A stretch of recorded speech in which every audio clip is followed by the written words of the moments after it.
Prior to the mid-1970s, waste management was handled using local policy instruments. There was no federal framework to standardize our approach. Furthermore, in the late 1970s, a need for a federal framework and federal involvement in the remediation of contaminated sites became obvious as events unfolded to reveal decades of hazardous waste and hazardous materials accumulation in poorly managed dump sites, landfills, and industrial facilities. In addition, other activities associated with improper disposal of hazardous waste, for example, land application, necessitated other large sites in need of remediation. In 1976, the U.S. Congress adopted the Resource Conservation and Recovery Act, which is pronounced RCRA. With this statute, the federal government was actively taking responsibility for promoting the proper disposal of waste, hazardous and non-hazardous, and the recovery and reuse of waste as resources. As with other environmental regulations we have studied thus far, progress in this area has been slow. Today, we still have unresolved questions of how to implement reasonable resource management, not just waste disposal strategies that are economically and technologically feasible, yet fully protect human health and the environment. Major federal efforts governing the management and remediation of uncontrolled hazardous material releases did not start until 1980 with the passage of the Comprehensive Environmental Response, Compensation, and Liability Act, CERCLA, which is pronounced CERCLA. CERCLA provides a complex regulatory system dealing with a continuum of activities ranging from spill prevention through final cleanup of contaminated sites. The learning outcomes for this chapter are: explain the relative short and long-term advantages of different waste control techniques, recognize the effectiveness of relatively strong federal regulation of both hazardous and non-hazardous solid waste, know the basis for hazardous waste determination, comprehend the relative responsibilities of generators and the TSDF components within the cradle-to-grave paradigm established by RCRA, explore the civil and criminal liability enforcement mechanisms for RCRA and consider their effects, comprehend the system of mechanisms to manage both emergency and chronic sites hazardous to human health and the environment established by CERCLA and subsequent amendments. Different waste control techniques have different short-term advantages and long-term effects. Perhaps the most advantageous approach in the short term, especially for the generator, is throwing it away in a landfill. Long-term landfills have many disadvantages. Waste entering a landfill may be or become hazardous and migrate from the site to the groundwater, surface water, or air. Material placed in landfills as waste probably has lost its potential use as a resource, although there is some interest in mining landfills to recover heavy metals and other resources. Furthermore, people do not want landfills in their neighborhood. Landfills typically decrease property values and are perceived of as a threat to health and quality of life. As the amount of waste increases and available open space decreases, it becomes increasingly difficult to find acceptable sites for landfill development. Rather than throwing waste in the ground, which often minimizes short-term cost to the generator, it is better to prevent it from being generated, which minimizes long-term cost to society. Source reduction, reducing waste generation at its source, is the highest priority in the EPA's waste management strategy. When practical, the best strategy to manage waste is never to produce it. After production, reuse of the material is the preferred management strategy. Recycling also can be an effective management tool, although it is less preferable than source reduction or reuse. We are all familiar with the reduce, reuse, recycle symbol of 3 arrows in a circle. To many people, this has become a shorthand symbol for recycling only, missing the point of the order of the options and the idea that in the lifetime of a waste item, these options have distinct preferred priorities. Recycling typically is a reprocessing of a waste product to recover its inherent resource value. Keep in mind that recycling usually, although not always, requires more energy and other resources than reuse. The municipal waste management systems in the United States tend to focus more on recycling than on reuse or waste reduction. Both the generation and recovery of municipal solid waste increased between 1960 and 1988. However, the overall rate of growth was much higher than the increased rate of recovery. Concurrent with this growth in waste was a growing concern that waste management practices were inadequate. In 1989, the EPA published a national strategy for municipal solid waste management that identified 3 goals.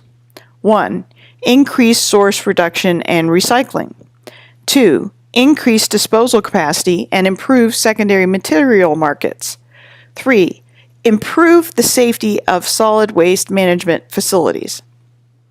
The first 2 goals deal with the issue pertaining to waste quantities, how to reduce generation, and how to provide enough capacity to properly manage waste. The third goal recognizes that municipal solid waste properly managed from a regulated perspective still may retain substantial environmental and health risks.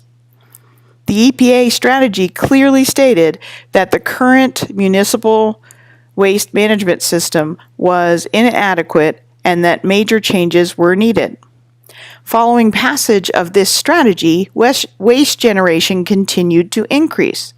Total national waste generation continued to grow from the 1990s and then started to level off at approximately 50 million tons annually in the early part of this decade. The lack of an increase in waste generation from the growing population means that per capita generation must be reducing. Waste reduction practices may be beginning to have a meaningful impact, albeit almost 20 years after the EPA published its waste management strategy. Clearly, the trend of rapidly increasing waste production has stopped. However, signs are not yet evident of a rapid reversal and return to lower levels of generation. The rate of recovery of waste has slowly increased to a bit above 30% of the total waste stream in almost all sectors, with the one major exception being aluminum. Shown in Table 8-2 is the most current listing of those states with the greatest hazardous waste generation. These data do little to indicate the likelihood of environmental or human exposure to these wastes, or the impact should exposure occur. For example, Texas ranks first nationally in terms of hazardous waste generation, more than a third of the entire generation of the nation, but only 3 facilities in the state are responsible for more than half of the generation. At the other extreme, more generators are in California, 2,578, than in any other state, although it only ranks 11th in terms of hazardous waste generation, 699,612 tons. Is risk higher in a state characterized by a few large generators, or in a state characterized by many smaller generators? Might it be easier to avoid living by a generator if there were fewer of them? However, quantifying risk from the hazardous waste may be unnecessary. Simply knowing that the risk is substantial was sufficient for Congress to demand, through RCRA and its subsequent amendments, a national hazardous waste management program. We began to understand by the early 1970s that our industrialized society was producing large amounts of hazardous waste and that much of it was being managed improperly. Locations became widely known where improper disposal of hazardous waste had caused or had the potential to cause severe health problems. We now have a comprehensive regulatory system that manages and limits at least some of the risks from hazardous wastes. Solid waste control is regulated under the Resource Conservation and Recovery Act, RCRA, RCRA. Different subtitles of the Act address hazardous, subtitle C, and non-hazardous, subtitle D, waste.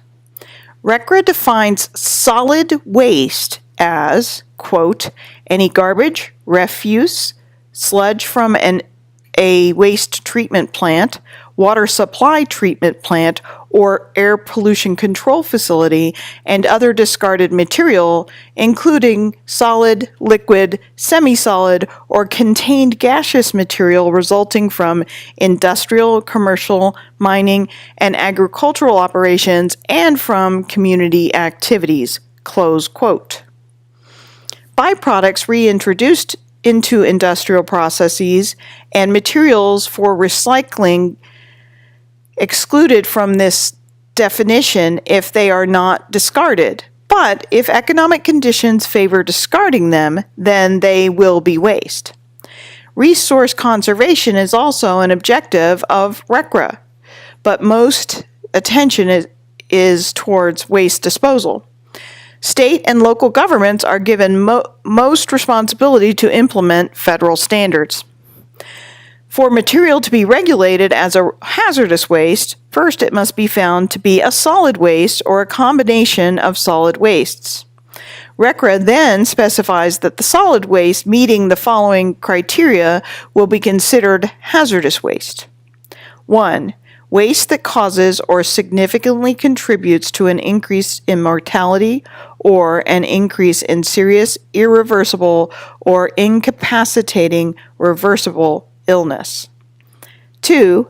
Waste that poses a substantial present or potential hazard to human health or the environment when improperly treated, stored, transported, disposed of, or otherwise managed. The EPA encourages voluntary waste management to reduce waste creation and to lessen the amount that ends up in landfills.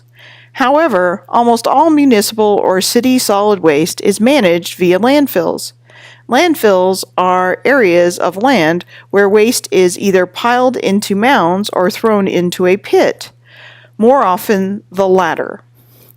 A sanitary landfill must ensure that there is no reasonable probability of adverse effects on human health or the environment as a result of disposal. To achieve this, landfills must prevent movement of materials away from the site with plastic and clay liners, surface liners to prevent liquid buildup into hydraulic heads, and collection of systems for the leachate or liquid residue that travels down through the waste. The resulting environment is dry and anoxic, preserving and storing the waste instead of decomposing it. Even though facilities have a 30-year post-closure plan, leaking and transformation into hazardous materials may occur. Solutions often involve introducing liquids or oxygen back into the system to allow materials to degrade. Landfills must also obtain state permits and meet federal design and operation standards, as required by RCRA's Hazardous and Solid Waste Amendments, HSWA, HISWA of 1984. However, concerns over hazardous waste entering municipal streams and landfills led to the new criteria for the Municipal Solid Waste Landfills, MSWLF S's through these facilities still do not have to meet the same requirements as hazardous waste landfills. The EPA argues that RCRA's language accounts for criteria that differentiate hazardous landfills from municipal solid waste landfills. Hazardous waste landfills must meet standards necessary for the protection of human health and the environment, while municipal solid waste landfills must account for a reasonable probability of no adverse effects. When the state solid waste management plans violate federal guidelines, they may be denied funding and technical help, may receive an injunctive order, and may be sued by any citizen. Hazardous waste are identified either by characteristic or listing. It is the responsibility of the generator to determine whether it's producing solid waste and whether the solid waste is a hazardous waste, characteristic of ignitability, corrosivity, reactivity, or toxicity. Notice that toxicity is only one of the characteristics for hazardous waste. Many people incorrectly use toxic waste synonymously with hazardous waste. Solid waste must be evaluated for ignitability, corrosivity, and toxicity following specific EPA-designated test procedures. Ignitability is the characteristic of catching fire. Most ignitable waste are liquids, for example, organic solvents and oils, although solids that can catch fire spontaneously or through friction or moisture absorption and burn vigorously are also included.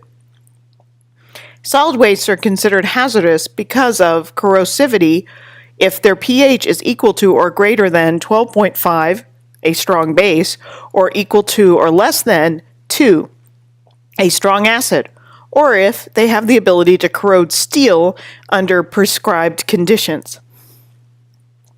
Toxicity may be the most difficult characteristic to assess.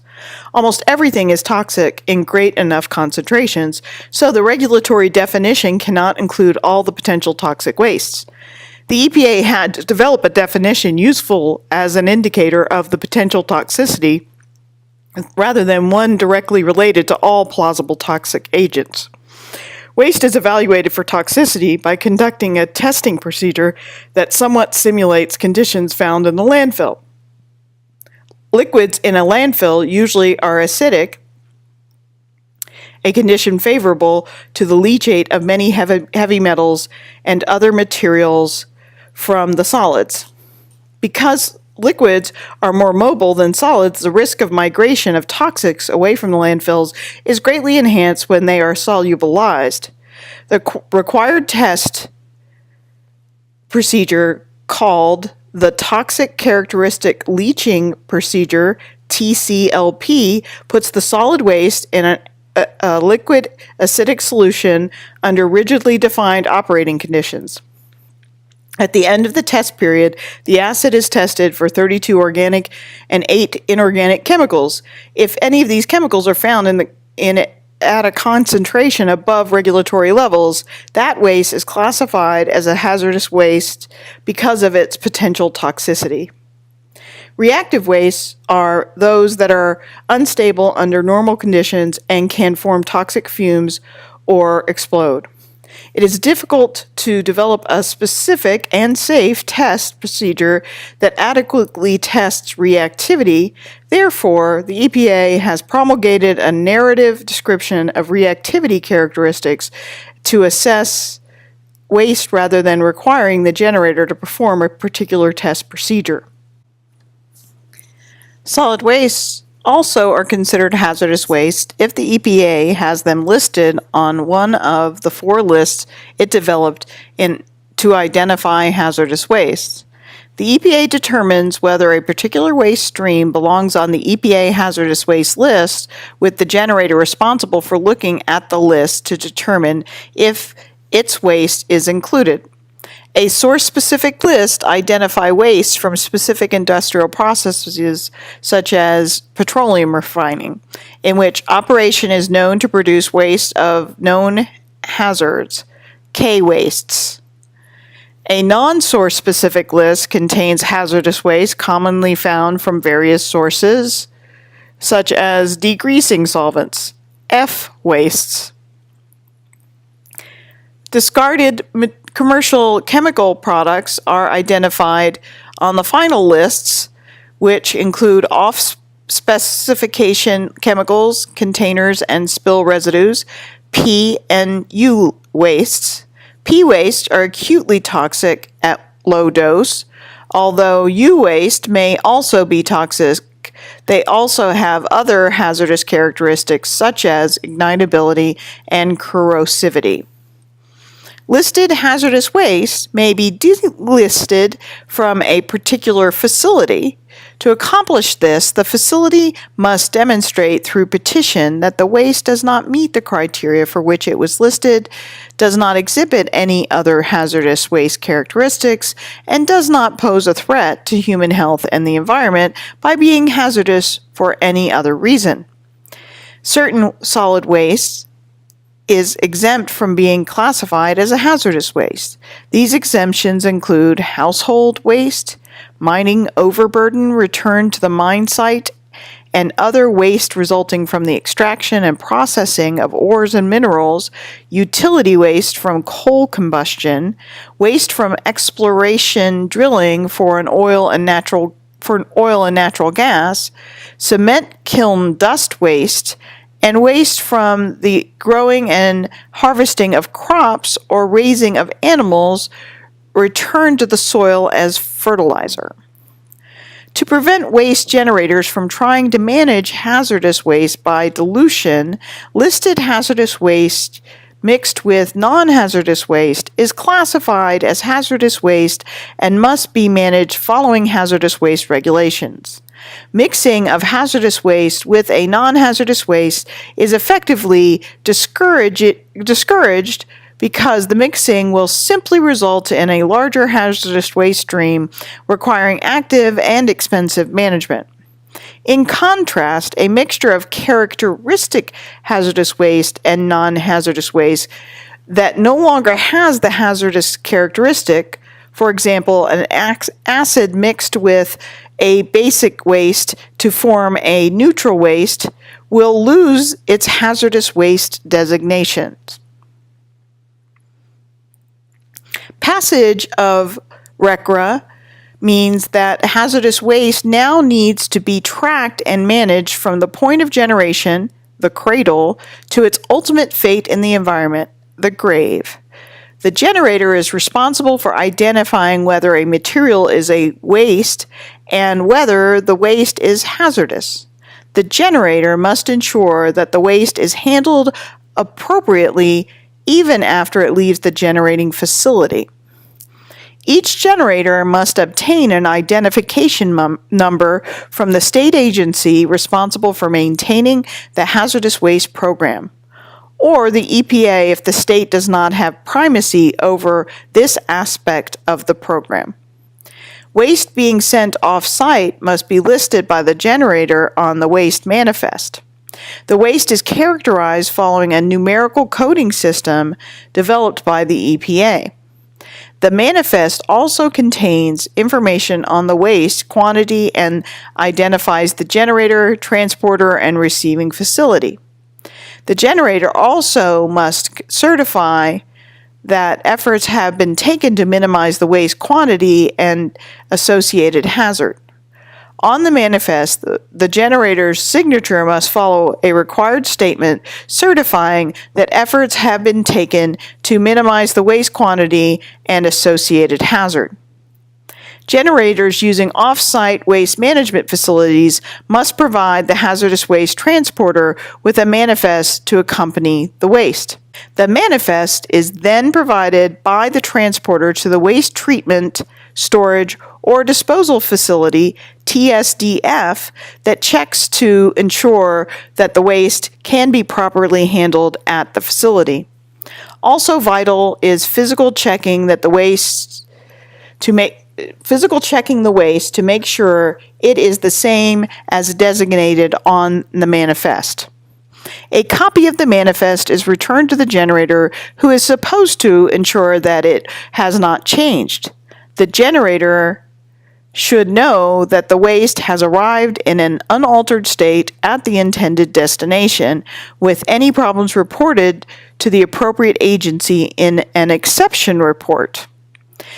The generator is required to retain a copy of the manifest for at least 3 years, although most generators will retain them indefinitely. It's important to remember that although hazardous waste generators have substantial obligations under RCRA, if they do not treat, store, or dispose of waste, they do not have to obtain a permit. Because permit requirements can be burdensome, many facilities eliminate or avoid practices that would turn them into a TSDF. The evolution of disposal requirements being applied to ever smaller hazardous waste generators reflects an interesting dynamic between Congress and the EPA. Early in the RCRA program, the EPA decided that its resources were insufficient to effectively control all generators. In response, it exempted those facilities generating less than 1,000 kilograms of hazardous waste per month from almost all hazardous waste management requirements, concluding that this was a reasonable method of optimizing available resources because the great majority of the risk from hazardous waste would come from the relatively few large generators. Congress did not condone this practice and subsequently required in HISWA that the EPA also regulate small quantity generators generating between 100 and 1,000 kilograms of hazardous waste a month. Only conditionally exempt small quantity generators producing less than 100 kilograms of hazardous waste from these conditionally exempt small quantity generators may continue to be legally deposited in municipal landfills, although municipal landfills are under no obligation to accept such waste. All treatment, storage, disposal facilities, TSDFs, must obtain a permit to operate. The permitting process is quite complex. First, an informal public hearing is held in which the facility is described, including identification of waste management practices and wastes that will be handled. The public is given the opportunity to ask questions and make suggestions. Following this meeting, the permit application is submitted. Upon receipt, the state permitting agency or the EPA in states that do not have approved RCRA program provides an opportunity for public review and comment and reviews the permit for completeness. If it is complete, review begins for satisfying technical requirements.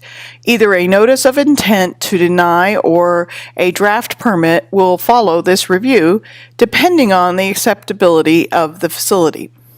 The decision is made public, and in the case of positive decision, the draft permit is made available for public review. The permitting agency must respond to public comments and produce a final decision. The owner and operator of the proposed facility has the right to appeal an adverse decision through the EPA's Environmental Appeals Board. Further remedy is available through judicial review of the final permit decision.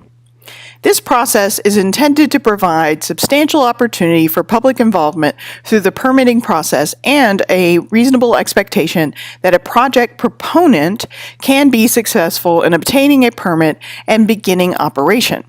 However, in addition to the formal permitting process, proponents typically also must anticipate the not in my backyard or NIMBY syndrome, in which local residents will strongly contest any land use perceived as potentially undesirable regardless of regulatory controls. All treatment, storage, disposal facilities, TSDFs, are governed by EPA minimum standards, which may be further refined but not weakened by individual states. Specific design, construction, and operating standards have been established for hazardous waste facilities with containers, tanks, surface impoundment, strip pads designed to catch preservation chemicals dripping from wood, containment buildings, waste piles, land treatment units, landfills, incinerators, corrective action for solid waste management units, hazardous waste munitions, and explosive storage and miscellaneous units. Interim standards have been established for thermal treatment units, chemical, physical, and biological treatment units, and underground injection wells. It is vital to recognize that those responsible for a treatment, storage, disposal facility, TSDF, must follow these standards precisely. Before RCRA, the federal system had little impact on disposal practices. Hazardous waste commonly was disposed of in landfills that were not designed for long-term containment of their hazardous constituents. Now landfills must be highly engineered units providing redundant barriers to waste migration. Furthermore, a comprehensive monitoring program is required to ensure that these barriers are effective. In 1984, RCRA was amended. These amendments were referred to as the Hazardous and Solid Waste Amendments, or HSWA, HSWA. HSWA greatly expands the scope of criminal liability for RCRA violations. The key to criminal liability is that the violator must have committed the act knowingly. No such requirement is necessary for a civil action. Criminal actions can result in fines and imprisonment. Individuals can be penalized up to 5 years in jail and $5,000 per day for 1. Transporting waste to a non-permitted facility, 2. Treating, storing, or disposing of waste without a permit, 3. Omitting information or making false statements on a label, manifest, report, permit, or interim status standard, 4. Generating, treating, storing, or disposing of hazardous waste without meeting RCRA's reporting and record-keeping requirements. 5. Transporting hazardous waste without a manifest. 6. Exporting a hazardous waste without the permission of the receiving country. A much more severe penalty, up to 15 years in prison, and a $250,000 fine for an individual or a $1 million fine for a company can be imposed for transporting, treating, storing, disposing of, or exporting waste in such a way to impose imminent danger of serious bodily injury or death. Much of the rationale for the imposing criminal sanctions is to make illegal practices more personally expensive than compliance. Criminal prosecutions have been relatively few, and the significance of these sanctions is difficult to measure because success is more appropriately measured by prevention rather than successful criminal prosecutions. In concept, criminal penalties may be particularly effective because the expense of the possible jail sentence in terms of personal lifestyle costs would deter many people more than a personal or company fine. EPA also may take civil action to obtain compliance with RCRA. Civil penalties for Subtitle VI noncompliance violations can be up to $27,500 for each day of violation. The EPA may seek injunctive relief in court or issue compliance orders directly. Failure to comply with the administrative orders may result in a company losing its hazardous waste permit. Failure to comply with monitoring and analysis orders carries a penalty of up to $5,500 per day for noncompliance. An individual responsible for imminent and substantial endangerment also may be fined up to $5,500 per day. States or the EPA in states without primacy over this element of their hazardous waste programs are required to inspect all privately operated treatment, storage, disposal facilities, TSDFs, at least once every 2 years. Federal and state-operated TSDFs must be inspected annually. This requirement was made part of HSWA because of the lack of an effective existing monitoring program. companies could take the gamble not to comply because there was a good chance they would not be discovered. RCRA also established a right for individuals to bring citizen suits against alleged violators or against the EPA for alleged failure to meet its responsibility. However, citizen suits are prohibited when dealing with the siting and permitting of a TSDF when the EPA is prosecuting an action, when the EPA or the responsible state is conducting a remedial action, or when the responsible party is carrying out the approved remedial action. Consider why an elaborate program for controlling hazardous waste is needed, including the imposition of fines. Before RCRA, companies frequently disposed of waste by using inexpensive techniques. Thus, fines provide an incentive to see the behaviors necessary for compliance as less expensive than those associated with non-compliance. The key law that brought active federal government involvement to the emergency response site remediation and spill prevention is the Comprehensive Environmental Response Compensation and Liability Act of 1980, CERCLA, or the Superfund Act. Congress intended CERCLA to be comprehensive in its coverage, encompassing both prevention of and response to uncontrolled hazardous substance releases. The Act deals with environmental response, providing mechanisms for the reacting to emergency situations and to chronic hazardous material releases. In addition to establishing procedures to prevent and remedy problems, it establishes a system for compensating appropriate individuals and assigning appropriate liability. It is designed to plan for and respond to failures in other regulatory programs and to remedy problems resulting from action taken before the era of the comprehensive regulatory protection. Before CERCLA, the federal government had little ability to take an active role in responding to a hazardous material spill or to a site contaminated with hazardous material. CERCLA provided both the necessary authority and the funding mechanism to respond to these types of situations. Two types of responses are identified in CERCLA: removal actions and remedial actions. Removal actions are intended to stabilize or clean up a hazardous site that poses an immediate threat to human health or the environment. Remedial actions are intended to provide permanent remedies. Removal actions may not eliminate the need for remedial actions because chronic problems may be ignored while providing immediate protection. CERCLA regulates a broader universe of chemicals than RCRA. CERCLA chemicals include hazardous waste and hazardous substances designated under the Clean Air Act, the Clean Water Act, and TSCA. Also, EPA is required to maintain a list of chemicals not covered in these acts that represent a potential threat to human health and the environment.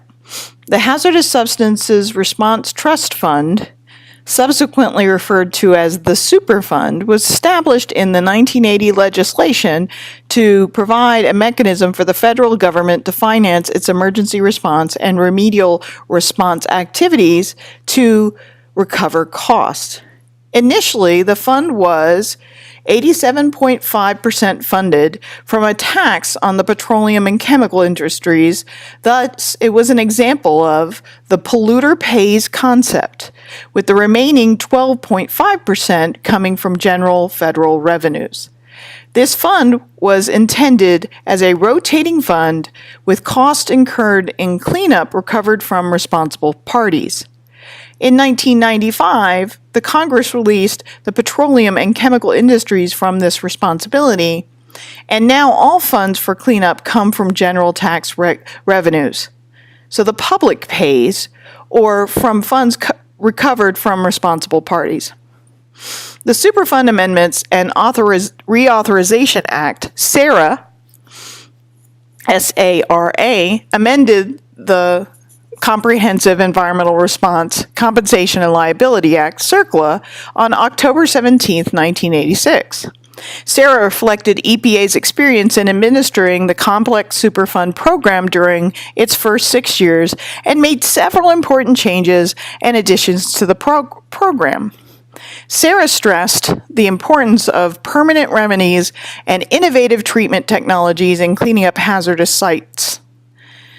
Required Superfund actions to consider the standards and requirements found in other state and federal environmental laws and regulations, and provided new enforcement authorities and settlement tools, increased state involvement in every phase of the Superfund program, increased the focus on human health problems posed by the hazardous waste sites, encouraged greater citizen participation in making decisions on sites and how they should be cleaned up, and increased the size of the trust fund.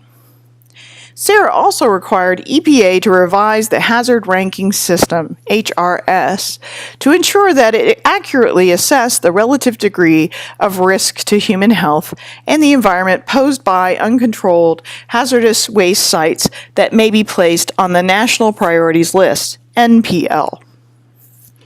The federal program requiring comprehensive community planning was established in the Emergency Planning and Community Right to Know Act of 1986, also known as EPCRA, EPCRA, which was passed as Title III within the Superfund Amendments and Reauthorization Act of 1986, SARA. SARA Title III is organized in 3 subtitles. Subtitle A covers emergency planning, Subtitle B specifies hazardous chemical reporting requirements, and Subtitle C describes how the public will have access to facility information. State and local governments are required to develop emergency response and preparedness plans. Every state must have an emergency response commission.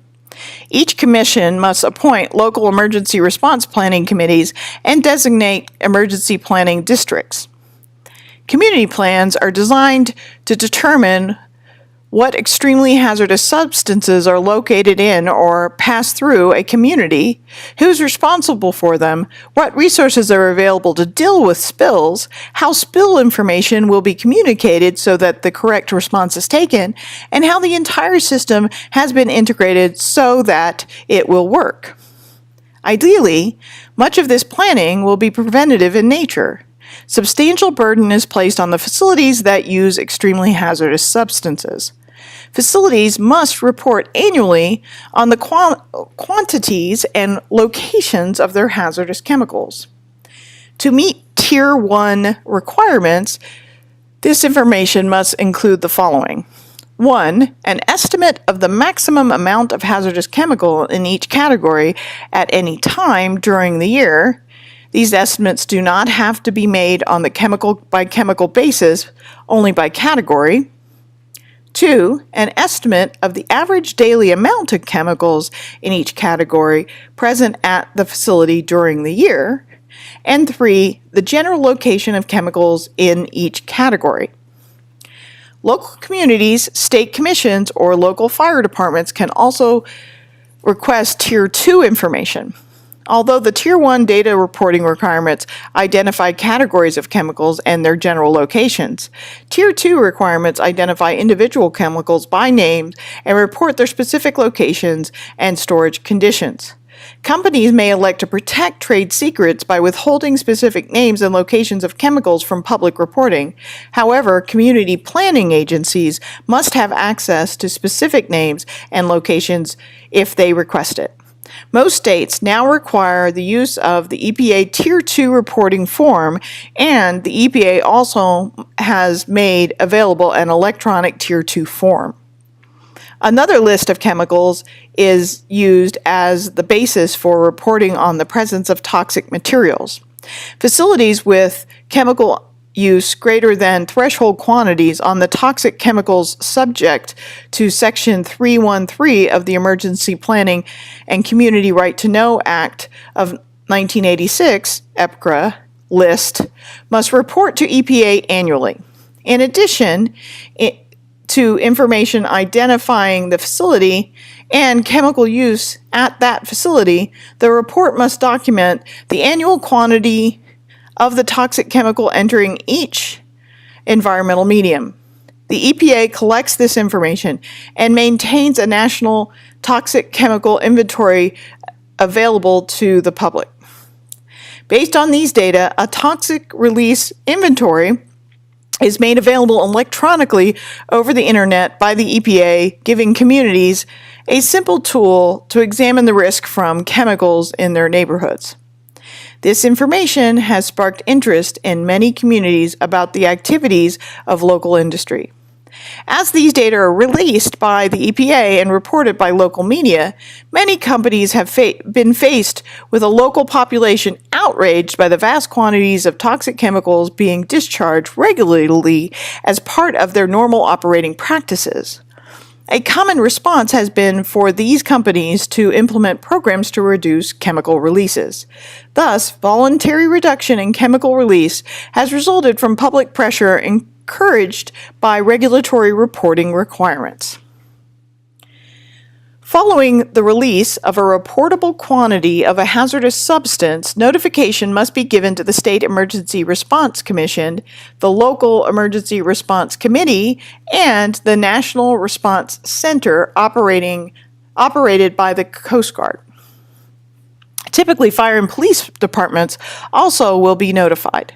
Chemicals for which notification must be made include both the approximately 800 substances identified as part of the CERCLA legislation from hazardous waste sites and 360 extremely hazardous substances identified as part of the EPCRA.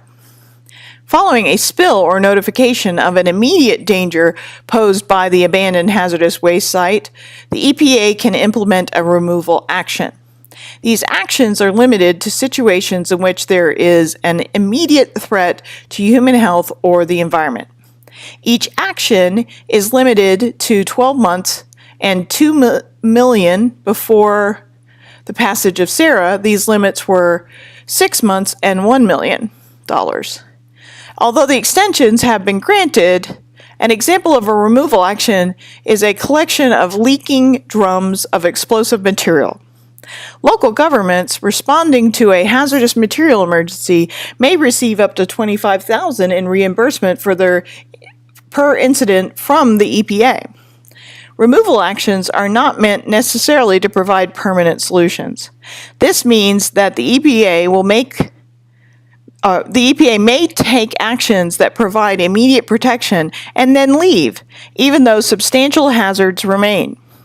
Once immediate contact is prevented, the threat becomes chronic rather than acute. Because there are so many sites that present chronic risks, the EPA must follow an elaborate procedure to prioritize them. Before CERCLA, only common law remedies applied to most sites where hazardous substances had been released and presented a threat to human health and the environment. At many sites, there were a host of uncertainties regarding the nature of the threats and the potentially responsible parties.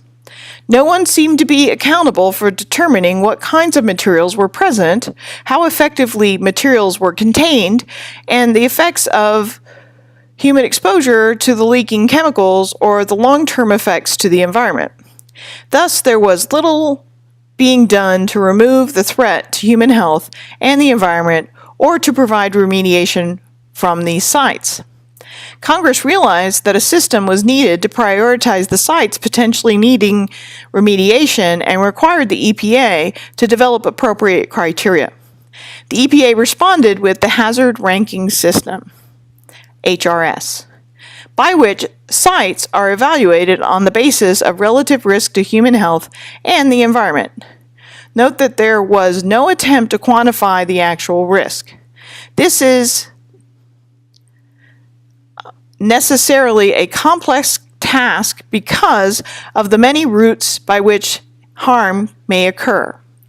4 scores are determined on the basis of potential exposure through the 4 major routes: surface water, groundwater, air, and soil.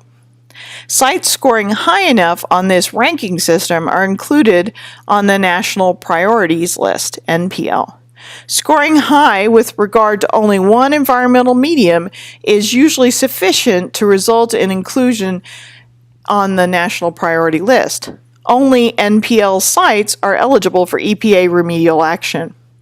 However, the EPA is not obligated to pursue sites on the NPL in any particular order. Thus, the EPA site selection for implementing remedial action is a very political process as well as a technically demanding one. Many politicians want sites in their home districts remediated first. The process for remediating begins with site identification, followed by a preliminary assessment. Sites are identified from a small number of sources, including formal identification processes run by the states. Individuals may play an important role in identifying potential sites. A preliminary assessment is done by collecting readily available site information and determining the relative level of risk. If the risk is acute and substantial, emergency response or removal action may be initiated. At the other extreme, this preliminary assessment may reveal little threat and no further need for investigation.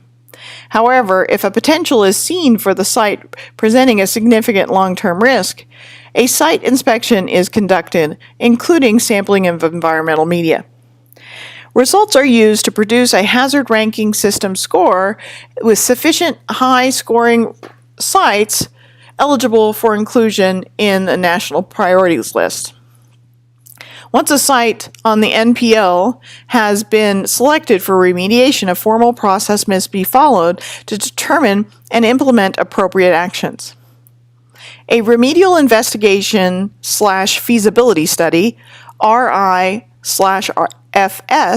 is done first. The RI is done to characterize site conditions, to determine the nature of the waste, to assess the risk to human health and the environment, and to conduct tests that evaluate the potential performance and cost of possible treatment technologies. Key issues include the extent of contamination, migration off-site, and potential for human environmental exposure. The FS includes development of a series of feasibility and environmental impacts. A series of specific remediation alternatives, including specification of cost, technical feasibility, and environmental impacts. RI and FS are done concurrently because site data are critical in developing appropriate remedial alternatives. RIFS are expensive. On the basis of an RIFS, a record of decision is written in which the EPA documents and justifies the selection of a particular cleanup option. Public comments and concerns should be part of the record of decision of the ROD, which is a public document. On the basis of the ROD, project remediation enters the remedial design and remedial action phase, RDRA. Technical specifications for cleanup remedies and technologies are designed, RD, and construction and site cleanup commence, RA. Following completion of the remedial activities, sites are placed on the construction completion list, signifying completion of remedial activities. CERCLA provides little guidance on how the EPA should determine the level of removal during a site cleanup. SARA provides the EPA with more direction in determining the suitable removal levels during a remedial response by providing that cleanups must be protective of human health and the environment, cost-effective, and use permanent solutions, including treatment and resource recovery, as much as practicable.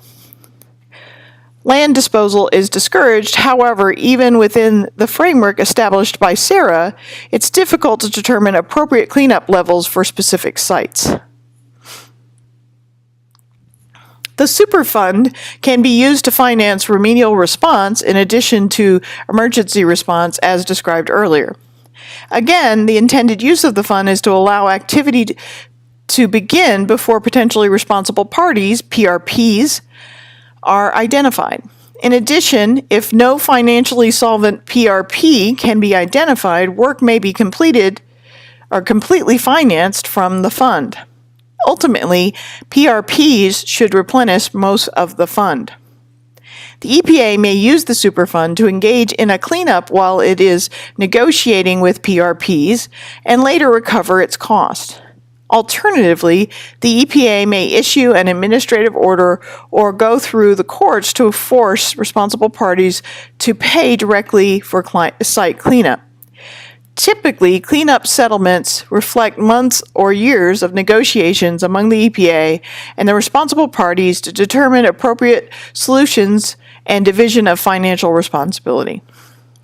The EPA encourages parties to decide on their own the proper allocation of responsibilities as long as their settlement covers all costs. Potentially responsible parties, PRPs, can include present and past owners and operators of the site, transporters of the substances to the site, and generators who produced the substances. Joint and several liability is assigned, meaning that a responsible party may be assigned all or any part of the liability. Thus, if a company provided only a tiny fraction of the hazardous substances to the National Priority List site, but perhaps was the most financially solvent of the potentially responsible parties, the EPA would be acting within its authority to assign the total cleanup costs to that company. Of course, that company could then pursue through the courts cost recovery from the other sources of the hazardous substances. Liability is also retroactive, meaning that companies are responsible for their hazardous substances regardless of the time of disposal or if they were in compliance with existing laws. Strict liability also applies, meaning that even if a company met all the requirements existing at the time of disposal, problems occurring today still put them under the purview of CERCLA. The definition of a potentially responsible party, PRP, has been very broadly interpreted by the courts to expand the universe of those who could be liable. The EPA has provided a mechanism for eliminating liability for owners whose interest in the facility is only financial and does not involve site management. This protection to lending institution largely applies to involuntary acquisitions of property rather than active participation in decisions involving the facility or the hazardous material. Brownfields are an unintended adverse consequence of joint and several liability, potentially affecting industry's reluctance to site facilities in pre-existing industrial sites. This hesitancy often conflicts with local and state land use policies that promote retention of an active industrial zone to prevent economic stagnation or depression. Furthermore, industries locating in traditionally non-industrial areas often presents more problems, including the elimination of farmland, destruction of wilderness, or conflict with residential land uses. In response, some states are attempting to entice industrial development by reducing the liability associated with site redevelopment. It is of interest that this may revert liability back to the taxpayer in direct opposition to the rationale behind the CERCLA assignment of responsibility. The EPA actively encourages redevelopment of contaminated urban sites and has been promoting its Brownfield Economic Redevelopment Initiative. This initiative attempts to help communities revitalize abandoned contaminated property. The EPA provides various funding mechanisms to encourage brownfield redevelopment. Liability remains a key concern to those interested in redeveloping a brownfield site. The EPA may agree to a covenant not to sue a prospective developer for existing site contamination, relieving at least part of the liability concern. An EPA-generated archival list of more than 31,000 sites shows locations where there has been federal investigation of contamination, but no interest in pursuing Superfund activity. Again, this helps alleviate concerns about the future liability from past contamination. RCRA's Hazardous and Solid Waste Amendments of 1984, HSWA, provided the framework for a regulatory program designed to help prevent releases from underground storage tanks, USTSs. Most of the underground storage tanks in the United States store gasoline. However, other flammable industrial chemicals, such as degreasing solvents, have traditionally been stored underground to minimize fire hazards. Various early estimates put the number of regulated tanks at 1.5 to 2 million, with somewhere between 10 and 30% of them leaking. Following more than 2 decades of federal regulatory control, the EPA's 2011 performance report notes that 1,758,422 underground storage tanks had been removed since this regulatory program began in 1984, with 594,823 regulated tanks now remaining. At least in part, this diminishing number reflects the removal of tanks that were uneconomical to maintain while meeting regulatory requirements. A comprehensive program for managing underground storage tanks has emerged. Although HSWA requirements demand EPA leadership and involvement, program implementation with owners and operators of private underground tanks is done through state and local programs. Federal rules serve as minimum standards. For example, the Federal Regulatory Program tank and leak detection standards specify that new tanks must have spill and overflow protection devices. The tanks must meet performance standards designed to ensure that the stored material will not cause corrosion. 38 states have underground storage tank programs fully approved by the EPA, and all states have a comprehensive leak prevention, detection, and enforcement program. Meeting the new tank standards can be accomplished by installing a liner or cathodic protection against corrosion. Spill and overfill protection and a leak detection system also must be installed. Tanks that store hazardous substance other than petroleum products must have extra protection against release of those hazardous substances. This may be accomplished through a secondary containment system, a double-walled tank, or an external liner.